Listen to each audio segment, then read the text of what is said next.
Hi friends, welcome to ஜெகதா சமையல். இன்றைக்கி நம்ம ஜெகதா சமையல் என்ன பார்க்க போகிறோன்னா பைத்தம்பருப்பு பாயாசம் செய்கிறது எப்படின்னு தான் பார்க்க போகிறோம். வாங்க வீடியோக்குள்ளே போகலாம். பைத்தம்பருப்பு பாயாசம் எடுத்து நான் ஒரு கடாயை எடுத்து அடுப்பில் வச்சுருக்கிறேன். 1/4 கிலோ பைத்தம்பருப்பு எடுத்துருக்கிறேன். இது வந்து நம்ம வறுத்துக்கலாம், லேசாக வறுத்துக்கலாம். வாசனை வர வரைக்கும் இது வறுத்தமோ நம்ம போதும். ரொம்பவும் வந்து வறுத்தமாலும் நல்லா இருக்காது. மீடியமான அளவில் வச்சே வறுத்துக்கலாம். பருப்பு வந்து நம்ம வந்து பச்சை வாசனை போயிட்டு வறுத்த வாசனை வந்துடுச்சு. இப்போ இது வந்து நம்ம வந்து கொஞ்சம் மிக்ஸி ஜாரில் மாற்றி இதை கொஞ்சம் பொடி பண்ணிக்கலாம். வறுத்த பைத்தம்பருப்பை வந்து சும்மா மிக்சியில் வந்து ஒரு சுற்றி எடுத்துகிட்டேன் நான். இப்போ வந்து இது வந்து ஒரு பாத்திரத்தை அடுப்பில் வச்சு அந்த பைத்தம்பருப்பில் கொட்டிக்கலாம்.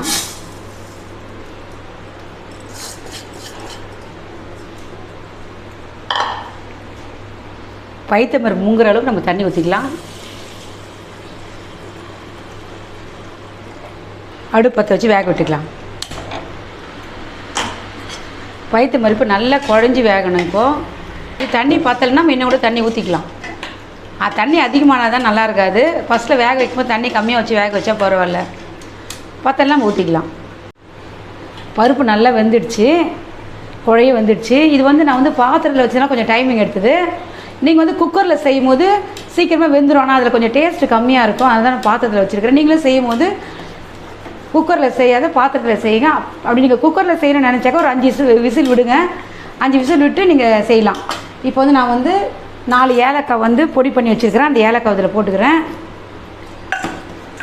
வெல்லம் 200 கிராம் எடுத்துருக்கிறேன். அதையும் இதில் போட்டுக்கிறேன். நான் பொடி பண்ணி வச்சுருக்கிறேன்.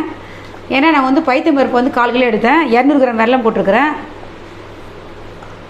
இது அடி பிடிக்காமல் நம்ம வந்து கலரிக்கலாம். வெல்லம் வந்து கட்டி கட்டியாக இருக்கும். அதெல்லாம் கொஞ்சம் அப்படியே உடச்சி விட்டுக்கலாம். நம்ம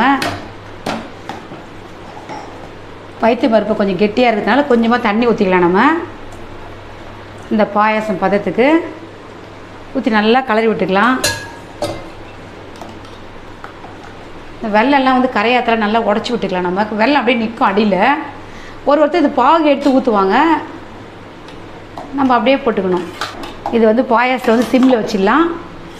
வச்சுட்டு முந்திரி, திராட்சை, தேங்காயெல்லாம் வறுத்து கொட்டிக்கலாம். அதில் ஒரு பாத்திரத்தை வச்சு அதில் நெய் ஊற்றிக்கலாம்.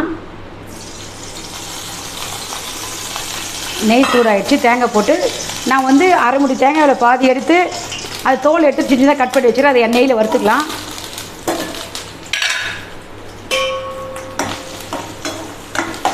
அதுலேயே நம்ம வந்து முந்திரி பருப்பு வறுத்துக்கலாம்.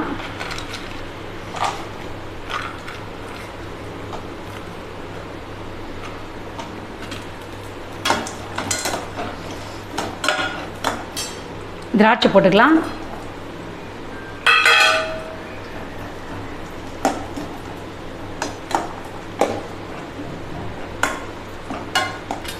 நான் முந்திரி, திராட்சை, தேங்காய் வறுக்கிற சமயத்தில் பக்கத்து அடுப்புலேயே வச்சு இது கொதிக்க வச்சுருந்தேன். நல்லா கொச்சிடுச்சு பாயாசம். இப்போ அடுப்பில் தான் இருக்குது, சிம்மில் தான் இருக்குது. வறுத்து எல்லாத்தையும் எடுத்து இதில் கொட்டிக்கலாம்.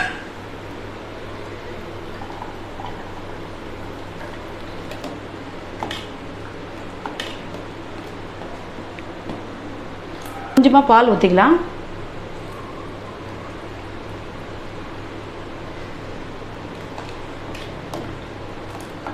சுவையான பைத்தம்பருப்பு பாயாசம் ரெடி ஆகிடுச்சு. நீங்கள் இதில் வீட்டில் செய்து கொடுங்க பிள்ளைங்களுக்கு. இந்த வீடியோ உங்களுக்கு பிடிச்சிருந்தால் லைக் பண்ணுங்கள், ஷேர் பண்ணுங்கள், கமெண்ட் பண்ணுங்கள், மறக்காமல் சப்ஸ்கிரைப் பண்ணுங்கள். தேங்க்யூ.